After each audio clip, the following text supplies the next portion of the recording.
I'm so excited to be with you today.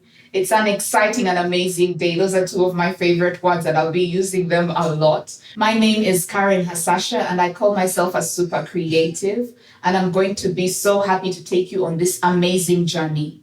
It is Women's Month, and we are celebrating women in theater. This is something we decided to do as Timeless Arts because we want to highlight women who have made a difference in theater and in the creative industry. Welcome to Timeless Talk, where we have conversations about anything and everything that is making strides in the creative industry. Today, we are going to be highlighting women directors in theater. And I'm so excited to have two amazing ladies here with me. Let's welcome them. Welcome, Pamela. Thank you, Karen. And welcome, Amelia. Thank you very much, Karen. It's been great experiencing you. I've worked with you both. But before we go any further, I'll ask you to introduce yourselves. We'll start with you, Amelia. Thank you very much. My name is Amelia Mbotto, Kyaka. And yes, in theater, I direct.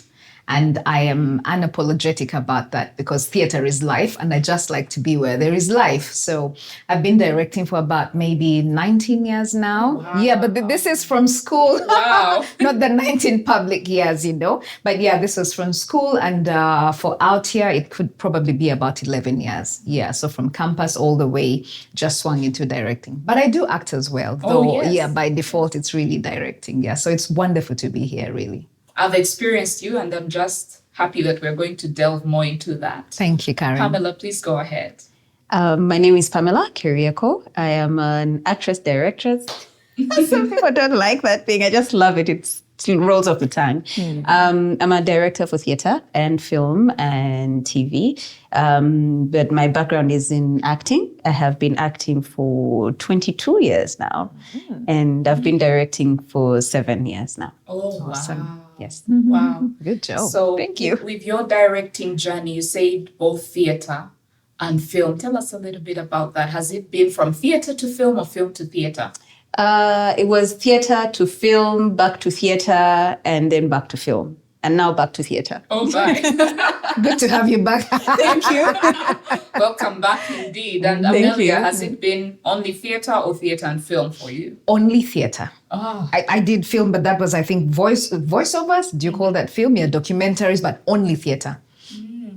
And what has that been like? What's the difference been like for you going from university, acting as well, and then moving into theater directing and not wanting to cross over to film maybe?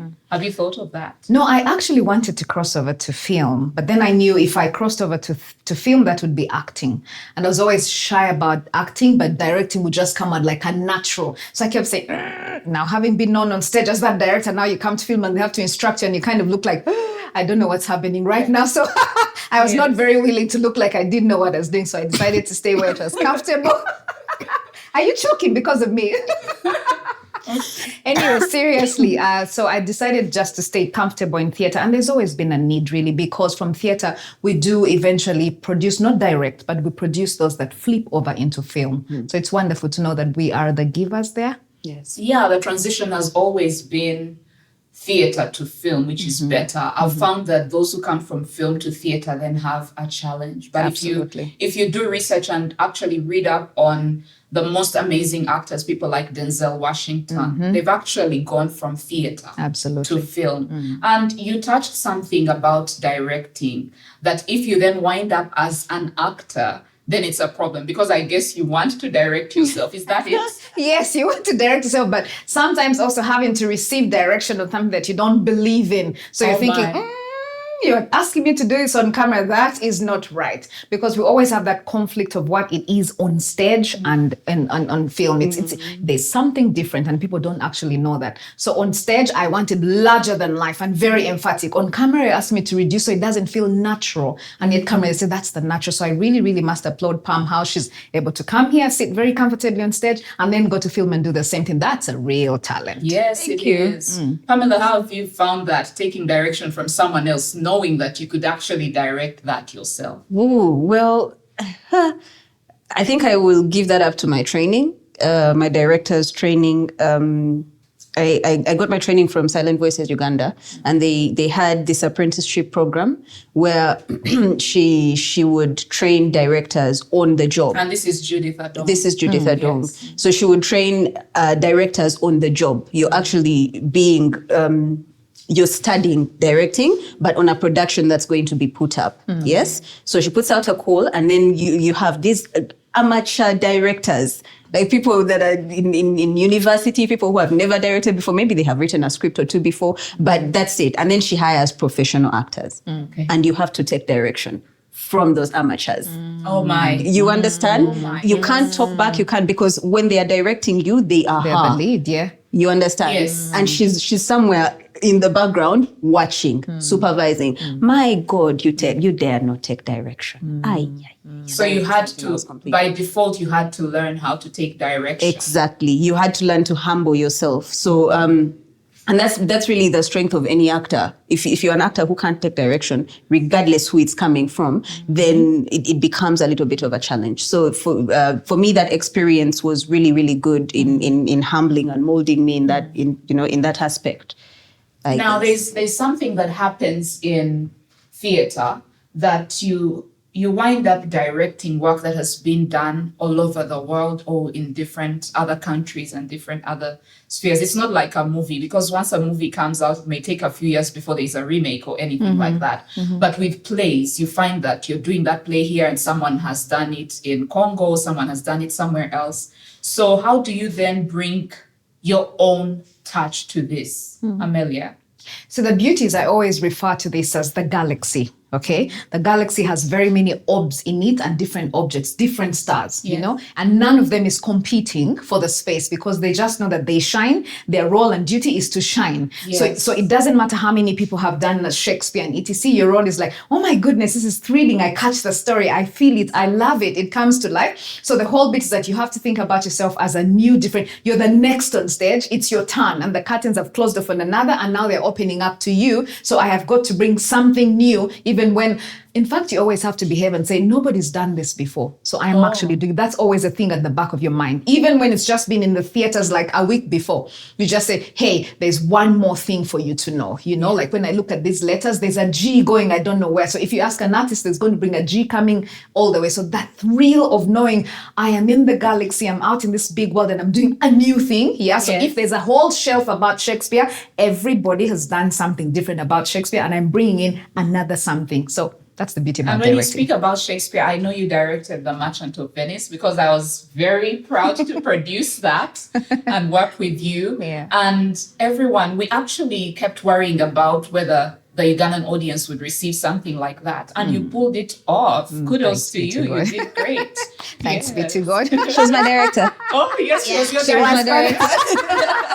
You acted in that. Yes, I did. Kudos to She you, did. ladies. Thank You're you. doing amazing. Thank you. And so, Thank Pamela, you. right now, I know that you are directing The Phantom of the Opera. I consider that the biggest musical in the world. I know Hamilton is like trying to catch up, but The Phantom of the Opera has been on Broadway for the past 35 years. It closed last year. And in the UK, it's on the 38th year. And it's on tour right now. We were wishing we could fly over to Dubai and see it. Right. So tell me, what do you think, like, how are you interpreting it, first of all, as a director? Yeah. And how are you feeling about it? Yes. Okay, that's a long conversation. In the Just try brief, to Madam give us- Director. Just in brief, Madam Director, yes. Well, first and foremost, I watched Phantom of the Opera in like 98. That was Antonio Banderas when he played the Phantom. And I fell in love with that film then. But then I was always in love with musicals. Grease, John Travolta's Grease, the Phantom of the Opera, V for Vendetta. So, but then I was seeing them on TV. At the time, I really didn't know much about Broadway or anything like that. The only theater I knew is what Bakaimida Drum Actors used to do until the age of the internet. So when the internet came up, I think it must have been maybe 2001, 2002, in the computer lab. in Mbotto, and that's the first time I think I looked up theater, like professional theater, because I'd been watching Bakayimira as a kid. My mom used to take me to the theaters, and I used to wonder, how do you professionalize this? Like, how do you take it to the next level? So I read up on professional theater, and that's when I got to know about Broadway. So I had never watched the theater play musical until you put out the call. Oh, really? Yes. Wow. I had never watched the Broadway show. So when you put out the call, that's when I went into research for it. I said, this I want it. Wonderful. I really have to do this. Yes. Great. I remember I was on set and I sent Karen a message and I said, I want to be a part of this. Like, really? You want to act? I said, no. I want to direct. Awesome. Super cool. See what I was telling you about the galaxy? Yes. So it did not matter how many and what she'd watch and whether she tried anything on Broadway. She just wanted to be there. So there's a certain energy about directing that you cannot explain. Okay. You just know that you just want to do it. And it's not even about what, but that I just know that I have to do it. I've found directing to be a very scary place for me. Okay. I love it, but I find it very scary because I feel like, oh my goodness, I have to be in charge of these actors and what they bring out. Because when we finally come to watch the final product, we are really watching your interpretation. And that is big. Like, that's really massive responsibility that has been put on you. Pamela, how do you feel about that? I think to me, that's the most scary thing, because you have to manage different sets of people. Yes. Yeah, I remember someone saying to me, a director's job is really people management. Yes. While you're having sleepless nights creating, it really comes down to how you manage your teams to bring that to life. Yes. And you can't be too tough. You can't be too nice. You have to strike a balance, and then your feelings have to take a back seat because everybody else's feelings matter. You have to make sure that your actors are comfortable. They feel like they are working in a safe space to bring that out. And then you have to make sure that your producers are confident that you're going to finish everything on time. And then you have to make sure that your crew is also confident that you're guiding them and leading them the exact, on the right path and everything is moving seamlessly. It can be overwhelming. I'm not going to lie. For this production specifically, I have had nights where I sit at home like, okay, what am I going to do? Okay, we're going to have to take a break. It's like, but we are behind by like 2 weeks. Okay, what do we do? And thank God I have a really amazing team, because you call guys, we have an emergency meeting at 10 p.m. And I'm away from home and but I can take a WhatsApp call. And then you take a WhatsApp call and they say, yeah, okay, let's do this, let's do that. So it's the teamwork for me that has managed to make this load a lot lighter, to be honest. I don't think if I didn't have the team I have, I think I would be crumbling under the pressure. And the amazing thing about being a producer is that we don't even get to know some of those backstories. That's true. Like, I'm hearing about some of that now, and yet I am the producer on that with my partner Della, and it's been amazing working with you. Indeed, the team is what they say the team makes the dream work. Yes, absolutely. Right. Okay. We just took a slight break now, and we were talking about how directors never sleep. Ladies, tell me about this. Well, what is it like? Would you allow me to just chip in a little bit? Why directing is so beautiful for me as female? Okay. We actually never sleep when the family starts. You're either washing the dishes the last time, So you come out to your father's house, you're the last to sleep. You go into your husband's house, you are the last to sleep. There's always one more thing to finish. Yes. So in directing, it's the same actually. So that God-given empowerment just works out very well for ladies or female directors. And I would really say, please come out and direct. Ladies, you can do this because naturally we're multitaskers. And this is what you're doing the entire time as you direct, you're multitasking. So we don't sleep, but it's a joy, right? Yes, that's the joy to know that I'm the last man standing. And when I wake up tomorrow, I should be the first man standing. So that whole empowerment gives you you're able to manage people like how Pamela had said, but it's really not control, but just manage. Just shift a little bit. One who's too tall, squeeze them a little to fit into the tin. One is too big, just squeeze a little bit. One is too small, expand them, to fit into whatever it is that you are directing that time. So I just thought I would sneak that in and say that nice. ladies do this I best. like that. I like that. Looking at it from the feminine side of things, there are things that we have been gifted naturally to do, right? Because sometimes even when we heat up and actually yell, because there'll be moments when you yell out of that, the whole thing is your team knowing, I could trust that yelling. Why? Yes. She was just emotional. Voila. They shouldn't take it But back. if a guy yells at you, then you really know, I think I'm a piece of trash. Why? Because they know how to control themselves. So by the time he's yelling, then he's really past the limit. So we believe it. And then you feel so sad. I met my director, so because it's a he. But when it's a woman, you know, she was just over herself. In a short while, she's going to find me and pamper me and tell me I'm the best actress. And that's it. So we go on and build relations. Actors, are you hearing that? When your female director yells, she's just being emotional. It's not personal. Pamela, do you agree? No, my experience has been very different. Yeah. My experience has been very different. Tell us about it. For me, it's been nails. It's been stones and nails. Like I've worked in environments where you really have to. There's something Fred calls it. That's with the something basically iron hand, right? Yeah. To just get people to work because when I started directing, my training was in theater, but my career really started on TV, film, and everybody knows that that's a male-dominated space. Yes. So for you to be heard as a woman, you're going to have to pull some stops for people to actually listen, especially when you're new in the field. You understand? I mean, right now it's different. Right now you come into a space and I walk into a space and there's already the respect that, you know what, this is Pamela is a director. My name precedes, actually my work precedes me. Yes. So I love walking into spaces and people don't even know who I am. And you say, no, I've directed this and this. I was like, that was you. I love that. That just it warms my heart. But now it's different. But before I had to pull ropes. And you know, you're working with people who don't understand.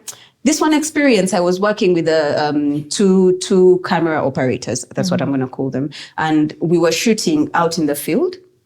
We were shooting Momo Nyabo, and there was no monitor. We're out in the field. So you come, you set this camera, you go to the other camera, you set it, right? And then you start to roll because you believe that you have already set both cameras.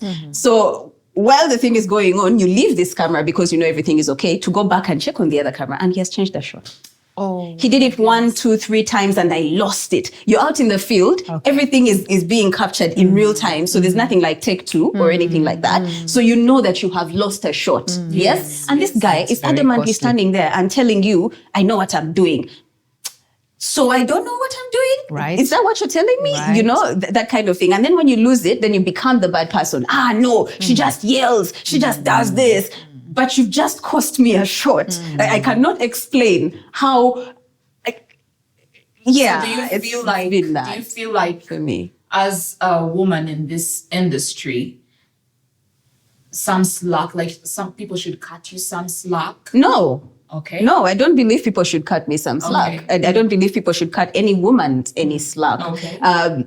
If you know what you are doing and you know what you bring to the table, you should be able to convince people to actually listen to you. Amelia, you've worked with actors and they've been, I know from even working with you, that there've been misunderstandings in the industry where people feel like you're being too hard, you're being too tough, you're trying, like Pamela has said, you're trying to take your place, you're trying to show us that you're the director, but we already know that you are. So then how do you deal with that when it comes to dealing with actors? Okay, so this is the thing. Like I said, my way of work is I just empower you. Okay. Every time you empower a human being and let them know that they are the commander at this, I kid you not, you get results. Every human being wants to feel empowered. So I get my actors and I tell them, this is it. If you decided to walk away from it, I have no job. Can you imagine just hearing that from a director who's like the alpha? And they tell you, you walk out of that place, I have no job. And the job is not, I'm not talking about Karen having to pay me cash in my pocket, but then I cease to exist as a director. Every time you mention that to a living human being, they will give you the best. Because it's like you've given them the ball and told them, then I tell them, now this is it. You are the empowered one. I am the brain behind just a little small switch. So you're going to have to trust me to plug in and then you do your thing. I kid you not. All I need from you, Karen, as an actress is just trust me. I'm going to walk a little bit, pull this dining chair away, access the socket, and you're going to run.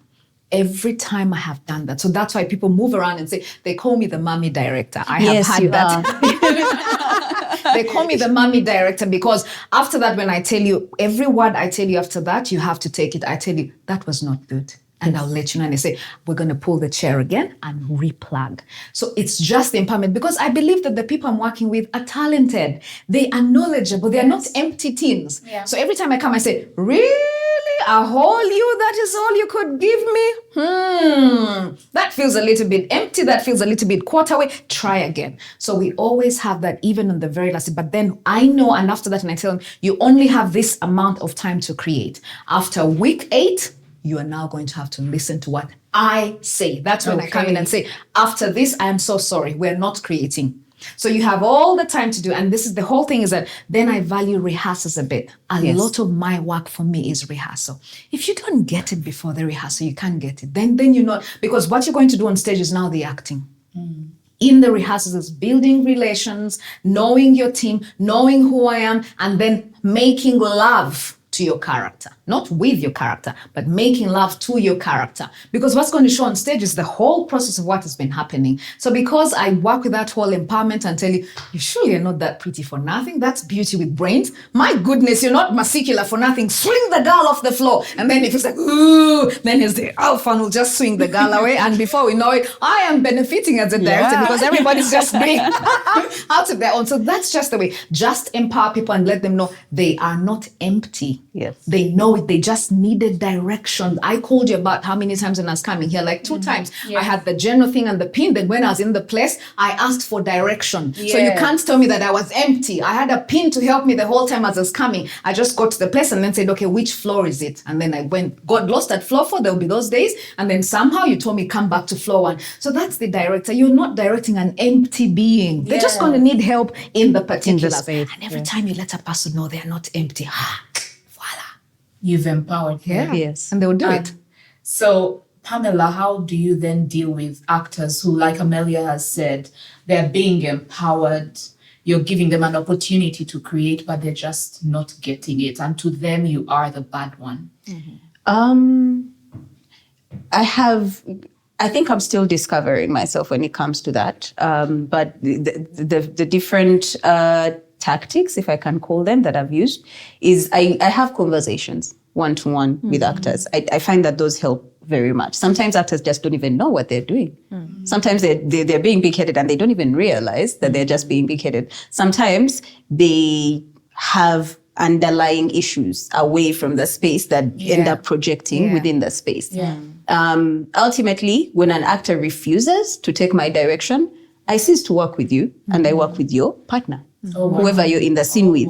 So I just look at the energy that you're bringing within the scene and I say, what do I want out of the scene as a director? What do I want to see? What do I want the audience to see? And then this is the energy you're bringing. So I work with the other actor who is more malleable to bounce off of that energy and still bring out what I would want to do. Of course, it's not plan A. It might be plan B. It might be C or D. But does it work? It does. Because at the end of the day, you might take a goat to the river, but you're not going to force it to drink water. Oh, wow. That's amazing. And maybe as we wind up, we just need to talk about a couple of things. How do you deal with amateur actors, someone who has come into the space? And I'm bringing that from the point of production, because as a producer, Timeless Arts creates spaces where we allow just about anyone to come in. You do not have to have had experience or anything like that. And I've worked with both of you. And we just want to know, how then do you deal with an amateur, someone who knows nothing about acting, but they're coming into the space for the first time? Amelia. Allow me to mention to you something very interesting and could surprise both the audience and maybe my fellow director, if she permits me to, because you're in production. I love amateur actors. Yeah, me too. Because they are just what the word is, virgins. They're amateurs. So you can, if you know the command of the script, the blueprint as the director, you're able to feed into them and you will get exactly what you dreamt about. And they're a wonderful combination with the rest who are your top-notch actors, because then they give them a cause to run for. They really, like the top ones who no longer listen and etc. watch these ones who are listening and they're just like, oh, I want to, there's something beautiful about texture. They have texture on them, So when you instruct them, they're not taking things personally. They still want to to learn. So there's that whole teachable spirit. And then there's that moment when they think about maybe the applause at the end of the day, they just want it all. They're full. They're not very satisfied like the rest. Now the rest, you're battling in between listening, respect, the name they have made, a little bit of indiscipline and easy, but this amateur take it as it is. So it's wonderful for directors who already know their script and where they're going to deal with amateurs, because then you have a lot of teaching going on and respect. All we ever ask for, by the way, is respect from our teams. Oh. Yeah. Regardless of who you are. I want the respect from an amateur as much as I want it from Denzel. It's just, that's all we ever ask for. You give me billions of monies and you don't have respect, you cannot deal with them, because it's a discipline. So the amateurs are just wonderful to work with. They take and teach. And even when they don't know, then that is the opportunity. They see you act, because many of them are just saying, I want to see my director acting. They always direct us, but they don't do anything. So when you go and not demonstrate, but just show a little, because you're not meant to really, they believe it. And there's that awesome look on their face.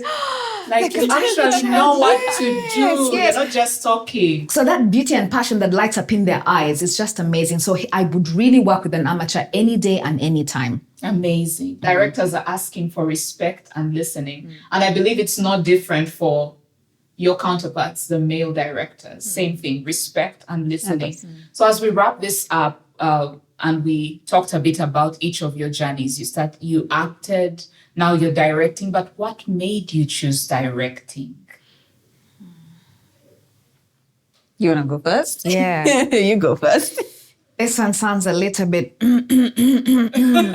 but I'll try and let me try and put good words to it. Yes. It's that whole thing of wanting to control and wanting to be in control of situations. Okay. That's just what made me to. So it just comes from home. You want something to face this and what. So it's that whole feat of having to build. So you want to control and you want to be in control. And I know that sounds very mean, because you're doing that the entire time on people, but that's the beauty. That's really the beauty of knowing I can actually control and I can be in control and of course build up something that's beautiful. So for me, that's the whole bit of directing. I don't want to just not know where I'm going.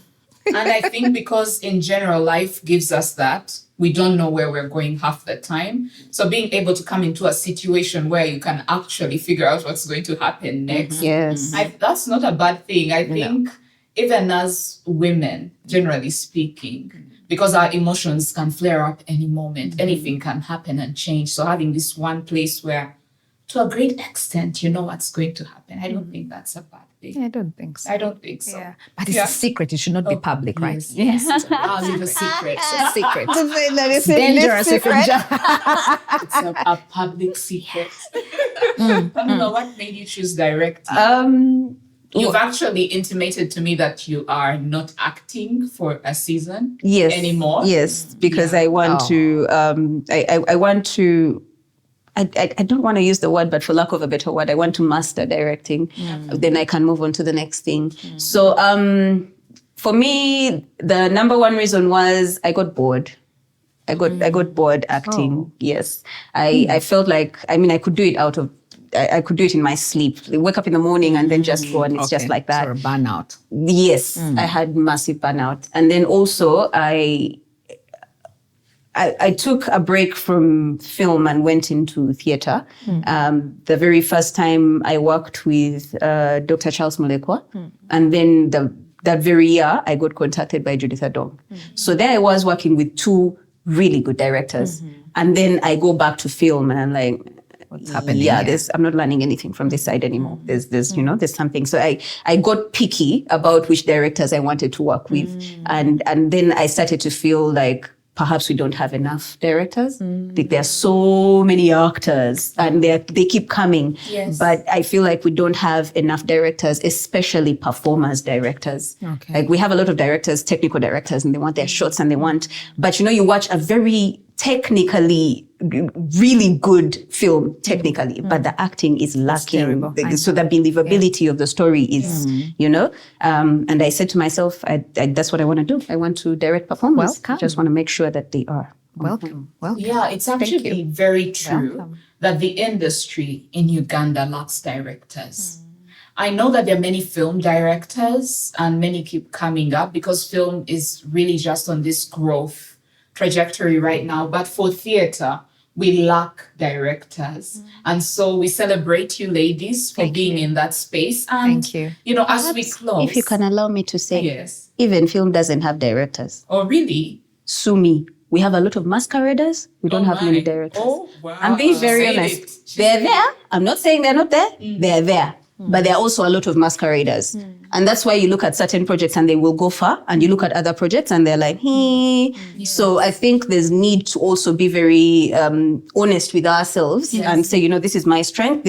I'm a writer. Let me focus on writing. I'm a producer. Let me focus on producing. Or I'm a DOP. Let me focus on that. If we can all specialize and then be able to collaborate, believe you me, Kenya will have nothing on us. But right now, everyone wants to direct, I think because everyone wants to call the shots, you know. But truth be told, we are watering down the craft. And directing is more than calling the shots. It is more than calling the shots. It's more than calling action cut or, you know, telling people, you go and stand there, go and stand there. No.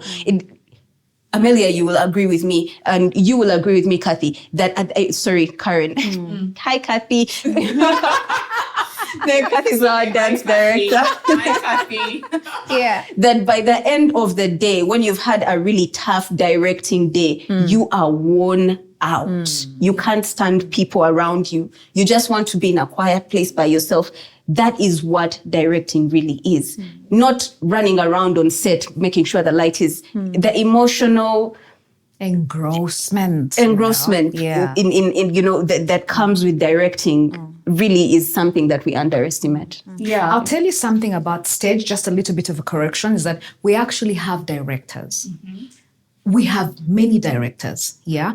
But I could say there is a lot of discouragement because of the team of actors coming on board. Okay. Totally, you can't trust them. They'll not keep their word. They want to be in Phantom and not tell you that they are in Amelia something. So they come and you have no idea. And it's only when they get a clash with the time they're in Phantom, they're in Amelia something, then they're in a film somewhere. It's when they get a clash in their timetables that they reveal that to you. So we're just like, you can't deal with him. So we do have, and very many actually even local directors in downtown theater, which by the way, lately I've gotten myself to go. They said I need to know and see. And it's amazing what's happening. There's life going on there. But our stories are still the same. We just don't have a team of people to work with. Yeah. We really don't have a team. There are very many actresses there, very indisciplined. I say that with all due respect. Yeah. Very indisciplined, unreliable. And so you say, what is this? I can't be opening up the theater to just put junk on there. No director wants to put junk on stage. A real director, like how Pamela is saying, no real director wants to, because you can't put junk when at the end of the day, you're so drained emotionally. So we just need our team back. Please come back home, babies. We need you. And so when we do that, we'll be able to go through. Okay, so actors you've heard, we need you. The directors are calling you. And to the young ladies out there, I'm going to allow Pamela to make a call that they should come and join this industry. Yes. Consider directing and being mentored by you, amazing ladies, and so many people out there. Absolutely. And not just directing. There's a lot of technical roles behind the scenes ignored. I guess because, you know, the ones that get a lot of clout are the ones, the directing and the producing and the acting, right? But there are a lot of technical roles behind the scenes that require talent. There's just not enough talent. I mean, we end up with a lot of productions and then guys are squabbling for talent and people are poaching each other's, you know, talents and things like that. So ladies, please do take a huge interest in other technical roles. If you don't know, you can ask. You can always reach out. I'm on social media, Keryeko. So you can always reach out. Always at Ndere Center on Tuesday, Wednesday, Thursday, and Saturday. What else? Yes, you can reach me anywhere. And Karen is also at Ndere Center on those days. Yes. Miss Amelia is all over. And then we usually have 10 shows at the National Theatre. So don't be shy about reaching out. We are a family and we welcome people all the time. And please follow us on social media. You'll see our handles down here. Please follow us. We want those follows. It's been amazing talking to you, ladies. Thank you. Amazing and exciting. Thank you. We could go on and on and Absolutely. on, but we have to cut it here. Yeah. Thank you for visiting us at Timeless Talk. You're We are so excited that we're going to share this with the world. Thank and you. Happy Women's Month. Thank Happy you very Women's much. Month. Happy Thank Women's you. Month to you. Thank you very much for having us over. It's always a joy to inspire. Thank you so much for being a part of this conversation. If you feel that this conversation can impact, inspire, and guide some ladies on a new journey in life, entering the creative arts space, please like, share, subscribe, tell your friends about us. We love you all and we wish you a happy Women's Month and a happy rest of the year. Bye.